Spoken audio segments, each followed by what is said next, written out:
like to first welcome and thank Daiwa for agreeing to being here today with us. I would also like to welcome and thank everybody who was able to join us today. I know that many people couldn't make it because of the road closures and the difficulties of navigating Riyadh today. So we really do appreciate your support and your participation. So our talk today with Daiwa Kang, who has worked around the globe. He was trained at Princeton and at Yale. He then went to London to work with Zaha Hadid before finally establishing his own practice there. Just by skimming through Daiwa's impressive portfolio of projects, one could get a feel of just how diverse and creative he and his team's design philosophy really is. Daiwa's connection to the kingdom goes a long way. His firm is currently involved in a few projects in Riyadh and in Asir, but I'm not sure we're at liberty to discuss. But before that, I mean, before founding his own practice, Daiwa was the design director, correct me if I'm wrong, yes. The design director for the Zaha Hadid KAPSARC project, which I really hope that we could spare a few minutes to talk about, inshallah. So just a bit of housekeeping, as they say, before we begin here today. The structure of today's talk, we're going to start off by an overview presentation from Daiwa, explaining his philosophy and highlighting some of his desired projects. Through his presentation, Daiwa will try to answer questions like how can architects respect the past yet build for the future? Where is the intersection between traditional craft and cutting-edge technology? And what is the place of artistic and cultural identity in a rapidly changing world? I'll then briefly engage Daiwa in a brief conversation before finally opening up the floor for any questions, remarks, or comments from the kind audience here today. So, Daiwa, the floor is yours. Thank you very much, Prince Nwaaf. Thank you to the Architecture Commission for inviting me here, and thank you for everybody who has braved the traffic to come and join us in person. It's really my pleasure to be here. There's a wonderful introduction. I always like to begin my talks. I believe that design and architecture is a very personal endeavor, and so stories matter. So I always begin with an introduction about myself, about my background, and my history. That's me, Daiwa. I was born in Korea, but when I was 2 years old, my parents took me to America, where they were studying. And so I grew up and I was educated, as Prince Nwaaf said, in the United States. I'm going to talk about two main themes today. One is about nature, and the other is about culture. And nature is really my beginning, because this is where I grew up. I grew up just 1 hour from the Pacific Ocean, and I grew up 1 hour from the Cascade Mountains in Oregon. We had many Koreans studying at the University of Oregon there at this time. And one of my favorite quotes was from one of our family friends who was at the School of Divinity in University of Oregon. And he said, when you die, you go to heaven. When you die in heaven, you go to Oregon. He said that's how beautiful it was. So my life was really completely immersed in nature for the first 18 years. And looking at these incredible landscapes around me, I developed a great love, not just for the natural world, but also for the beauty and the structure of that natural world. And this phrase of intricate simplicity that I use is something that we return to when we look at architecture. But there is something about how much richness there is in those leaves, in the trees, in these branching structures, that is still so calming and not busy or stressful. Something about the mathematical language that is there, which I think creates such incredible simplicity, even though it has so much detail. And there's also something about the scale, about this nature, that as much as it can become so grand, that at the same time, we find that it doesn't make us feel small, but actually it makes us feel bigger within that nature. So this feeling of the sublime is something that also very much struck me in my childhood. And I went to study architecture, first at Princeton and then at Yale. And when I was there, I was given some travel scholarships, and I had an opportunity to go back to Korea because I wanted to learn more about the story of my own past. And when I got there, I had a drawing scholarship, so I would have to draw lots of architecture. But I found drawing just the 20th century buildings in Seoul was not very many lines. So what I found was that very quickly I was drawn to the traditional architecture, because there was so much of that detail there and expressiveness in these temples and that I could see in the mountains. And what I was very surprised to find was that it was the same intricacy that I found looking at these amazing roof structures that we see here. The detail, the craftsmanship was something that approached nature.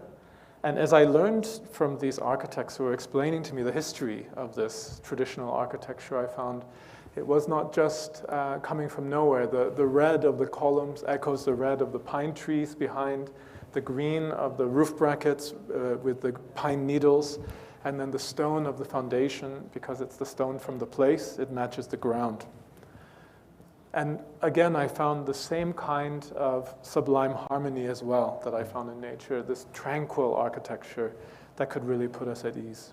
So this became very formative to my architectural education and ultimately to my architectural practice as I moved forward.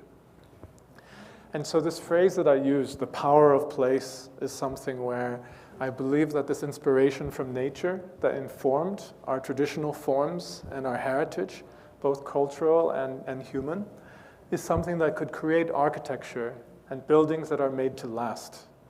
Buildings that I would stay in these places because they would let me stay there for free. If they saw my drawings, they said, just wake up at 3 a.m. with all of the other monks and you can stay here, we'll feed you.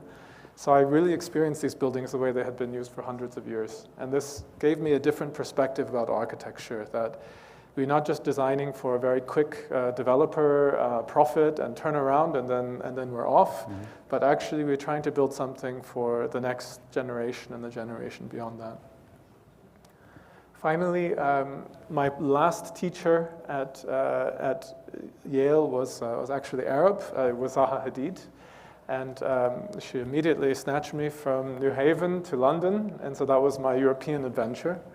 And as Prince Nwaaf introduced, my first experience with this country was in 2009 and 2010 when I was the design director for the project of the Energy Research Center of KAPSARC here in Riyadh.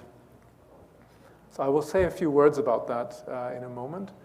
But first, I just want to give you a few minutes, maybe 15 minutes or so, just an overview of the work that our practice is doing and what really drives our team, what is our philosophy of design, and why is it important to me.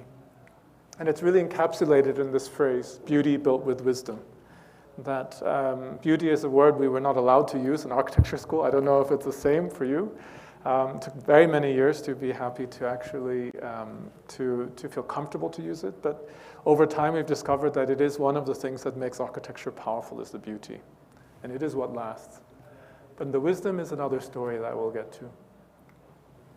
So you can see from the smallest projects that we do, just interior projects, this is for company headquarters in the Shard in London. This interest in nature, the interest in natural materials and the detail that we find bringing into our projects, whether it's for a workspace or whether it's for meditation pods for the workers to take a small break from their stressful work. And even integrating integrating into art and sculpture, we find the same. These natural materials and natural landscapes and natural forms all coming together is very much an interest of our studio. And here you can see what we're doing in Germany on the lakeside with all of these individual pieces of wood arranged to create these very sculptural forms. And even in more remote areas, finding the construction technology that these small flat elements can create very expressive architecture. Also, just the direct experience of nature is something that is very important to us. And we've heard about your national plan to plant more than 1 billion trees in the next 10 years. And we think that it's an amazing idea to try and bring nature more into our human experience in our cities. And this was a project for the Flower Council of Holland, so promoting houseplants and flowers for their country and bringing them just after COVID into the urban realm with this flower experience that we've made. So always looking for these connections between architecture, nature, and storytelling. And that can also extend to the architecture with the story of natural materials, for instance, this company headquarters of architecture that we've built in Korea, near the border with North Korea. We find all built with small bricks of volcanic stone, which has been laid layer by layer to echo the historical story that's being told. This is a building where the publishing house actually tells the story of the many people who rebuilt Korea after the Korean War. And so there are 100 bookshelves, all with biographies of the people who rebuilt Korea, and you can walk up and down that history through the stair. There's also a value that we find in adapting existing buildings, whether they're old or they're new. And projects like this are very close to our heart, where we've taken an old 1980s era building in Seoul that needed a lot of environmental upgrading for its performance, but then also turned it into a completely new image, both on the architecture and also on the public realm. So you can see on the ground floor, the client wanted to create a much more inviting cafe and ground level, and so bringing in the mirror and again, the natural image of the silver tree to create an urban intervention. And as we started working with existing buildings, we increasingly work with important historical buildings. This is Christopher Wren's largest church, so the architect of St. Paul's Cathedral. This church was bombed in World War II and was rebuilt in the 1960s, but they ran out of money. And so they were able to restore some parts, but then they ran out, and in the end, the floor was just a linoleum floor like you would find in an American kitchen. And you could see that over time, much of the space had lost the grandeur of what was originally there. So doing a great deal of research about the 17th century building and understanding what we could do new, we've completely regenerated the space, both in a more sympathetic way for the historical spaces, but then also creating more contemporary types of environments where it was needed to create a more inviting entrance. And then ultimately taking spaces like this and creating into new chapels, all in stone and in lime plaster. So there's a technical element, as I said, about the craftsmanship, where we are working with traditional techniques, perhaps traditional materials, because they have to be built to last. This is a 300-year-old building, and this floor should be the next 300 years. It's quite a responsibility. We're not just going to use an experimental material, but we could perhaps use our today's technology. And so we took inspiration from some of Christopher Wren. He had very inventive mathematical designs that he had been making. And finding the research of that, we actually could develop those patterns into patterns that we could make in our own floor in the stone, and cutting that stone to create the floor of that chapel, for instance. And then looking deeper into some of the stories of that history, his interest in astronomy, and developing that into what we've made very large sculptural pieces. This is 9 foot high in brass, for instance. This is a project that also has a very slight relationship to Saudi Arabia because Lawrence of Arabia actually worked in this building. This used to be the war office for the British Empire in the early 1900s. And so it's a Ministry of Defense building that just 6 years ago we've begun to regenerate into a completely new hospitality center right next to Trafalgar Square. So what used to be a very imposing building and very closed has now become completely about welcoming people in. And so we were asked to design all of these public spaces of what used to be quite a closed-off courtyard.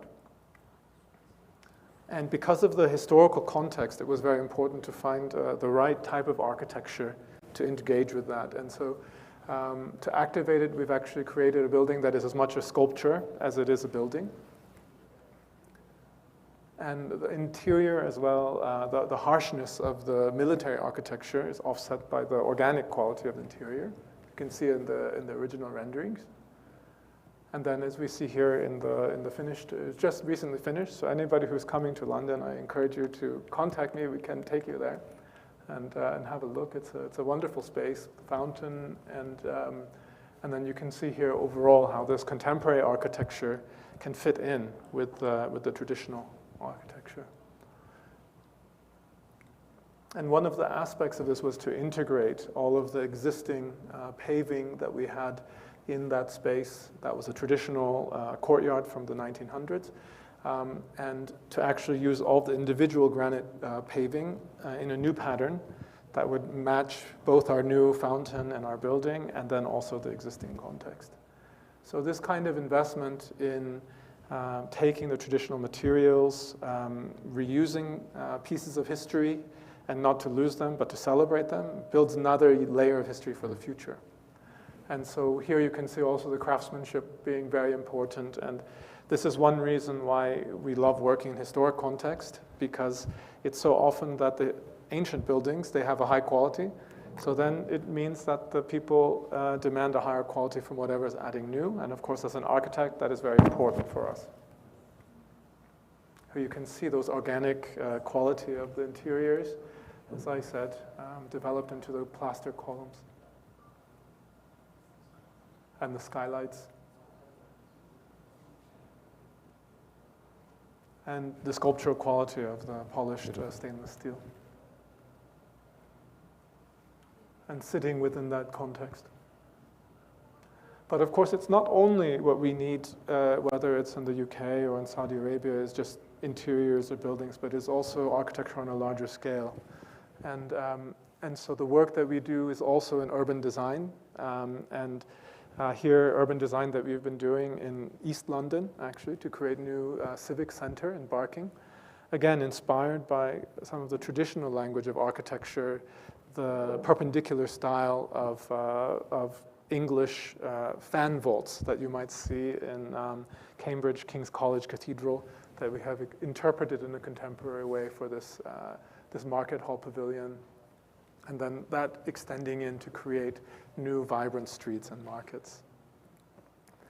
And ultimately, even to the larger scale, as we're working in Korea on master planning, this client is the client who made our building in volcanic stone, but has also been building a whole city near North Korea and wants to do the next phase of the city where agriculture and urban design and nature all come together in one circular system, where the food that we eat is grown in the place where we are, and then the waste from our food can then be used to fertilize the farms and for the energy for the place. So everything together like nature, as I say, and creating a new kind of culture there. And finally, just a bit further east in Nanjing, in China, this is a scheme that we've done for a city center in Nanjing. And you can see here, it's a very high-tech aesthetic, as is for Nanjing High-Tech Zone District. But again, trying to bring an aspect of the story of this place and also the aspect of nature into a place that does not have it. And what we see here, you can see that they have a story, very beautiful story of a Buddhist monk who was giving a talk in their place. And as he was speaking, the legend was that the Buddha was so inspired by the talk that this monk was giving that he sent flowers from the sky to fall around those who were talking. And when these flowers touched the earth, that they became small rocks. And this kind of rock that you find only in Nanjing is a very special source of pride for these people. So even working in a place where I'm neither Chinese nor from this city, but searching for their stories in this place, and looking at how the forms of these flower stones that they have in Nanjing could create for us a language for the landscape and the architecture of this new high-tech zone. In our case, to create these new pools of water, an oasis in that very, very urban context that can then create an entire landscape that integrates architecture. And here you can see. And finally, you can see how the terracing of those to the oasis, it gives an integrated feeling of architecture, landscape, and nature.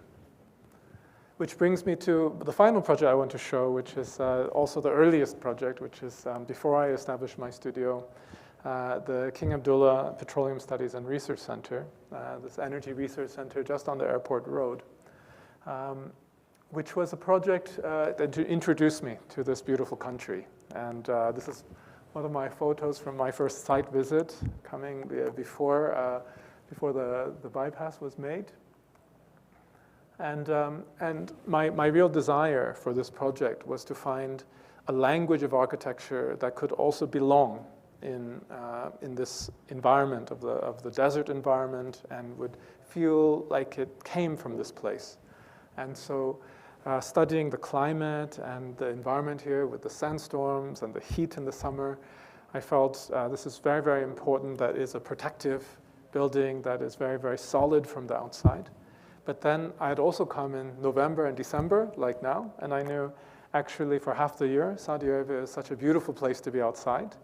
And we should not make this mistake that we're going to be only outside if we're in only inside if we're in Saudi Arabia. So the idea was to find a design with these small individual courtyards that would create protected outdoor spaces. And again, we looked through all kinds of natural inspirations. And you can see the inspiration of different leaves and animal patterns that have different sizes, but they all create one language that could apply to many different sizes of functions, whether it's a conference hall or a research office or a library, and creates one continuous plan for the entire complex. And then all of these green courtyards inside that can create a beautiful sheltered space that you can see in this way. And these courtyards, they have been designed specially so that when the wind blows from the north, the special wind in the March and in September, that the south side is higher, so it catches the wind, and then it closes from the sun. And then each of the buildings gets higher, so they all individually catch a little bit more wind to cool those courtyards, and then ultimately can create the entire architecture of the space. And what was really exciting for me was the idea that the engineers could also work with us to adapt the design and the forms in order to make that actually save more energy and be more environmentally efficient. And so I was very proud of these kind of spaces that are so comfortable in so many times of the year, and really feel to me that it does belong in this landscape here. And of course, as I said, it's not only the wisdom of sustainability and energy efficiency, but it is also the beauty. And for the interior of the mosque, to take the same kind of cellular language to create something here, as you can tell, that always for me, for architecture, it's about the search for meaning. And of course, in our country here in Saudi Arabia, the search for meaning, religion is very important. And so this mosque was a very special task for us to really find something that can exist just for beauty alone, which I think is also very important. And as Prince Nwaaf said, this journey continues, and it merges all of the stories that I've told about inspiration from nature and environment, and also from culture, and from adapting existing buildings. Because our office, together with Omrania, some of the architects who are here, We are now just started construction 2 days ago on adapting one of the buildings here that was meant to be a library, but was not used for a library because they did not need physical books any longer. So we are turning this into a new fine arts museum with the Ministry of Culture through the Museums Commission. And this is breaking news, I think, now. Yes, yes, yes. So it's very. We hope that you will continue to engage with us in this conversation as this project continues along the Black Gold Museum. So, Prince Nwaaf, thank you very much for your introduction. And yes, I give it back to you. Thanks so much, Daiwa. I mean, I'm really glad that you concluded with this project because as you were talking, it really struck me like how you started with like drawing inspiration from these calm surroundings and these soothing natures and so on. But I mean, I started to think like, how do you manage to operate in this field that is so far away from being this soothing playing field and this not so calm spectrum, you know, like how do you manage to find inspiration in something that you can't take with you in your practice, in your day-to-day like operations with different clients, with different stakeholders, with. Yes, well, it's definitely challenging, as you say. Architecture. My teacher who first taught me architecture theory, I remember him saying, architecture has to be a Swiss Army knife. Mm. You have to be creative, you have to be a business person, you have to be a technical person. And so we are trying to always balance a million different things. And I think that finding a way to tell the story of a culture or a place, to aim for meaning, while also making projects that can have a financial sense, that can be, will be successful in the longer term, in the future, is extremely challenging. And that is one of the reasons why this museum project that we're doing with the Ministry of Culture is so exciting to me, because it is a project where the first iteration of the building was extremely successful. The conference center, the research center, the musala were all very, very successful. But there was one part that nobody could predict, that by the time the building was complete, took many years to build, that they would not need to use the physical books anymore. And so somebody needs to find a use for this library, and rather than to just turn it into an office building, for which maybe is not the best spatial typology, to search very deeply to find the appropriate use, and now to fully utilize that asset is something that I think is really an example that not just in Saudi Arabia, but also in the UK, in Asia, that we should really be pushing harder. Mm. How can we extract more value from the buildings that we already have? Is there a kind of hidden history in some of our buildings? You mentioned Asir, and there are some beautiful examples in Asir of cultural buildings that are not fully utilized at the moment. And I think that there's a huge opportunity for us. There must be the brand new buildings on completely empty sites, of course. There will always be these. But when you can say, actually these stones where you are walking are the same stones where Winston Churchill walked every day on his way to the office, but it's taken a new life with a new pattern and a new architecture, and then perhaps in 100 years that somebody can then say, now we are touching, the next generation that these people did. I think that there's even more value there, that we must learn to recognize. It's worth so much, actually. Amazing. I want to go back to the notion of a Swiss Army knife because it's really fascinating. So I was really fortunate that I got the chance to view your entire portfolio. And what struck me is that you do architecture, you do interior design, you do product design, you do art installations, I mean, you name it. And I guess my question here is that what sort of advice could you possibly give to those who really want to be all encompassing in their practice? I mean, since we have so many architecture students here. Yes, I think the first thing I would say is to choose your teachers well. And we talked about this a little bit earlier, that when we choose a school or when we choose the first place to work as a student, you might look just at the name of the place, but actually it is really very much the individual people that teach you that have a great influence. And I think somehow through my studies I found this relationship with Zaha Hadid, and it was always her interest somehow to be doing. One day you were working on a master plan, and then she would say, oh, that could be the pattern on the carpet in the interior design. And then the furniture looks like it just became a building all of a sudden. And you realize that this creativity, that there were no boundaries to this creativity. And it's unusual, but when I established my practice 9 years ago, it was not with an intention of working on all of these different scales, but the same thing just followed me around, because somehow the way that I had learned to look at the world was to say, oh, well, if there's a furniture there, maybe I should design it as well. If somebody asked me to do an art piece or a sculpture, I feel a hunger to do that also.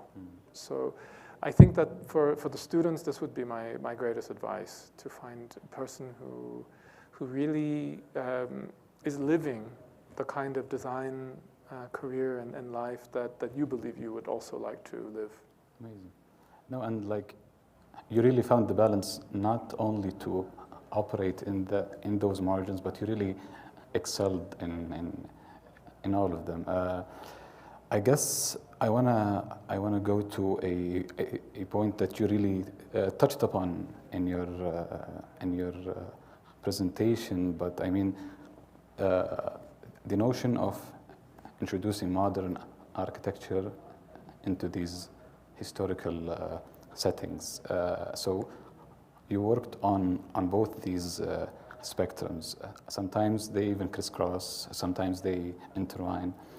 How do you find the delicate balance of like intervening in a modern way in a historical setting without endangering sort of I really hate this word, but the authenticity of the place, without endangering the integrity, without being offensive, so, sort of to the local community, to the local, to the original designs, you know? Yes, it's a wonderful question, and it's not an easy task, actually. And one of the reasons why we enjoy this work is because it's difficult.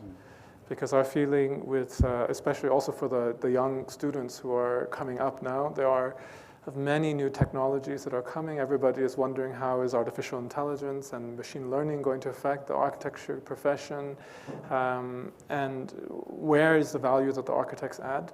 And what we find is that actually things that are extremely difficult, like this, it feels like it gives us a competitive edge also. Even without the story of what is happening with new technology, we find because we have this experience working, it's much easier for us to operate in these particular realm, because there are not many people who have just gone into a Christopher Wren building and just added all kinds of new things in a successful way.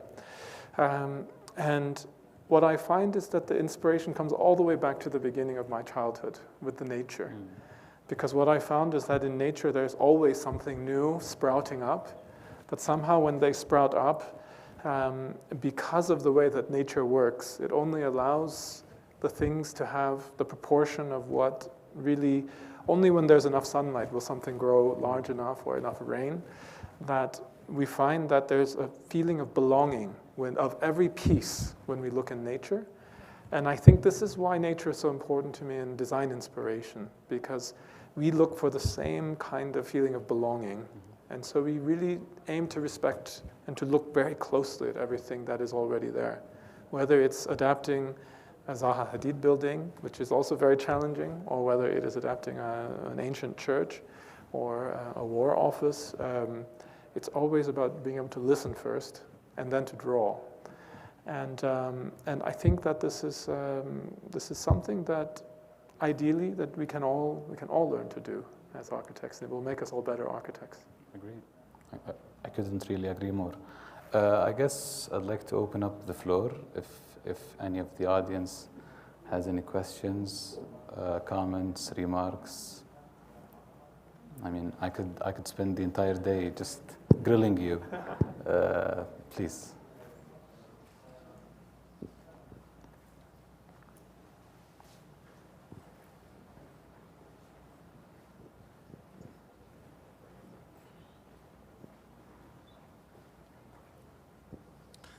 First of all, thank you so much for your time to be attending here in Saudi Arabia, and we are glad to see you here. First of all, I'm usually criticizing all the design work that done by foreign architects from abroad of Saudi Arabia, but this is not applicable to you, as I see that you are respecting the culture, the nature of Saudi Arabia, and the King Abdullah Petroleum Research is an evidence of what you did in the past. My question is just, I want just to highlight of how do you incorporate the culture and the contextual element into your design, especially when you are working in diverse locations across the world? Yes, I think one of the aspects for us, as much as possible, if we can have somebody in our team who is from that place, that helps. So always we'll be working here, for instance, on the museum. We have Jawahir on our team, who is a Saudi national, and she's from here. She's from Dammam, and it becomes an opportunity to talk to her about what is the story of this place, and what can you tell me about it. And in Nanjing, we had Yue, who was a young architect who was from Nanjing, who was her hometown, and she could also give us some context about whether the references that we were finding had a real resonance with the place, or whether they might actually be off track, because you cannot always tell. And there might be 10 or 12 different interesting cultural phenomena we found in Nanjing, and we selected just one to drive the concept of the place. I will not say that it's always easy or that maybe it's possible to get it always right, but I think what we aim to do is to say we have done everything we can. And it's the same when we are working with, even in the UK. It's not so easy to work in a place like the church at St. Andrews. It was Christopher Wren, so he's a 17th century architect. So the Georgian group, the Georgian Society, want to comment on all of our plans. But then there's English Heritage, who looks after all of historical buildings, who also want to comment. And then because it was rebuilt in the 1960s, then the 20th Century Society has their opinion. And then, of course, the church has their own opinion. And then there's the client, and then of course there's me and the architectural designer who is making more comments to the team to say I want this. And so there are so many people pushing in different directions, and so there's this need again to find the harmony between all of the different elements. And I think it's a little bit like, for me, like nature, when we are very easy to look at nature and say, oh, that's artificial. Somebody just planted something and they didn't do it. To use these as architecture. And I was very thrilled because we're dealing also with some projects here in the kingdom, and many of them, they are like linked to vernacular, and vernacular is linked to organic development. So many times architecture without a plan, architecture without an architect. And you're using, since the beginning of your talk, this beauty and this organic approach in the design from very, very strong math geometry. And I was very inspired because I find difficult. I'm an architect that kind of needs some system to design. I'm not in an easy way to designing like fluent forms per se. So I was very inspired about these technique, but you're using it from precedent in nature. How is the process? How do you start like filtering what kind of geometry is going to become your organic approach to the building? Well, thank you very much for both of the comments. And I guess I addressed the first comment first, and I could not agree more that that as we start to look at not just operational energy use, but also embodied energy use and the cost of constructing buildings, that finding use for existing buildings and adapting them well is also environmentally, it is the way to go for us in the future. And I would love to be doing hundreds of just adapting all of the 1970s and 80s buildings in Riyadh. They will be soon due for some facelifts as well. And there's a massive potential there because, again, it represents not just environmental value, but cultural value. That at least the buildings that are worth preserving or that could be adapted, maybe if they were not beautiful, like the building that I showed where we reclad an old building, the bones of that building are still there and they still tell a story. We took the panels that we had to take away from that facade and we turned them into the meeting tables and the other furniture inside. So somebody can still say, oh, this is a building beautiful now, was before not so beautiful, but from a time when maybe Korea did not have the resources to think so much about beauty in their design. And that story can stay. But I mean, isn't the whole notion of beauty is subjective? I mean, like, according to who? And like, if you tie sort of this idea of beauty into preservation, then it opens up so many questions and remarks about, like, why do you determine this building as being worthy of preservation, you know? That is true. That's a very thorny subject, and I'm sure, Prince Nواف, you're also familiar with the discourse. In the UK, we have many conflicts about should we be preserving these brutalist buildings from the 1960s and 70s. I don't think King Charles agrees. Yes, exactly. So some believe that they have that not many people find them beautiful, but that they are still very valuable and important to preserve. Others find that they are beautiful in their own way. So, and I agree that beauty is subjective, and it makes us more perhaps more vulnerable. That we have to also subject ourselves to other people's opinions and often ordinary people's opinion, which is maybe one reason why in architecture school they try to steer away from it. But that's actually, we could talk for hours about just this one comment, I think. Jaime, for your second question about the mathematics, the process is very much driven from traditional architectural organization. It might be driven, if it's about the plan or the section of the building, it may come very much from the spatial design or the spatial performance of the programming that may take us then to a structure. So in the old War Office, where you have this round building, to take the five columns creates a very particular way of being able to access the building from different angles.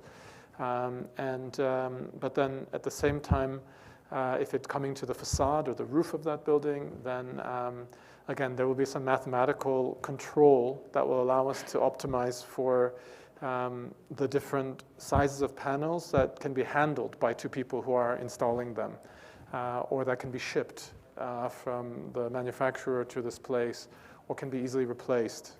Or the same would be for the building with the silver tree and the granite.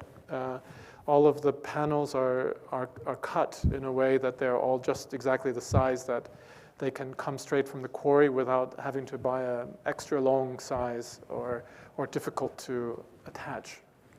So there is something that I think we start to feel, it feels like it has a logic, even if we don't know the logic, that people can perceive that. The way that even if we don't know exactly why the tree leaf has the 5 points or the 3 points or the 7 points, that there's a logic that's there that we feel and we understand, and I think that is somehow related to this question of the beauty. But often it's from very practical considerations like that. It's the wisdom we're referring, right? Yes, yes, absolutely.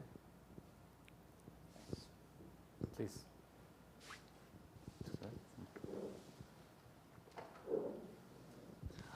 Well, thank you so much for your presentation. Just my question regarding your experience in Zaha Hadid, and especially designing in a heritage area and UNESCO registered area. I remember that you designed a heritage urban center in Dir'iyah in 2016, 2017.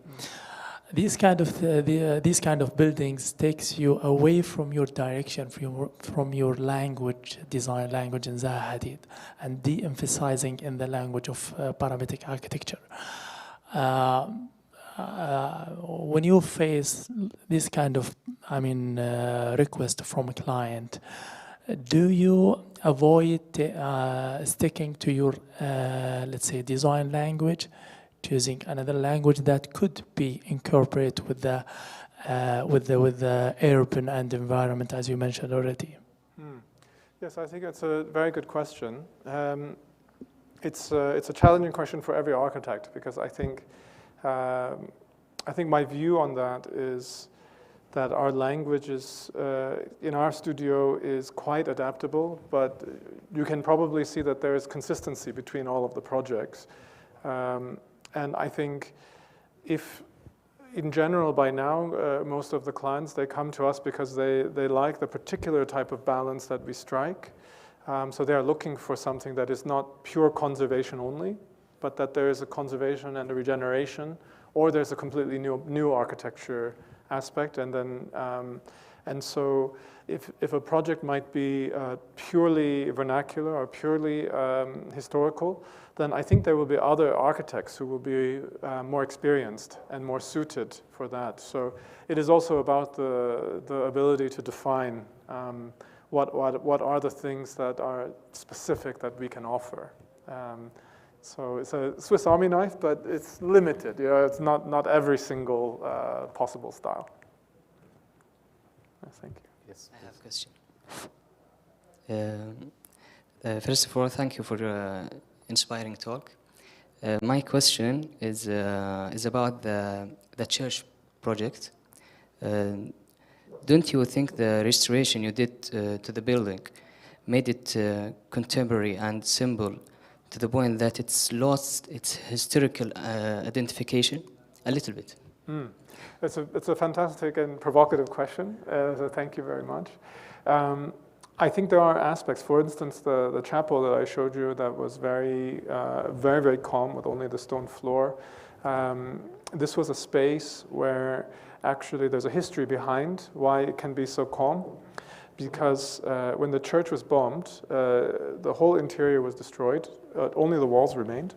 And in the 1960s, when they rebuilt this church, the time had changed. The attendance of church numbers in the UK was dropping. And so they felt that they needed to add some additional rooms to the existing Christopher Wren plan. And so, and many fewer people were using the upstairs galleries. So this place where we have the fountain and the calm space, in Christopher Wren's original design, was actually the main staircase to take you upstairs, which had been destroyed. And then this had been rebuilt already into a chapel in the 1960s that they crammed full of things. It was not a very calm design. And because of the fact that it had already been converted in the 1960s, then the choice would be, shall we actually revert this all the way back to the 1700s or the 1800s? It actually burnt down also in the 1810 and then was rebuilt then. And then it burnt again. So there were a few bad lucks with this building. So at what point should you turn back the clock of history becomes a kind of an important question. And I think the conclusion there was actually for functional reasons moving forward, if we want to secure the use of this building for the next 100 years, then we should be preserving these meeting rooms that can be used for multifunction upstairs. and to preserve this chapel as it was, but to redesign it. And because there was no precedent from the Christopher Wren time for how this might be, then it was really more freedom that we were given from the experts to design something that could be quite different. All right. I think we're done. Thank you so much, Daiwa, for your time. Thank you to everybody who joined us here today. We look forward to seeing you, inshallah, in other versions of Murabba Talk. Thank you, Daiwa. Thank you.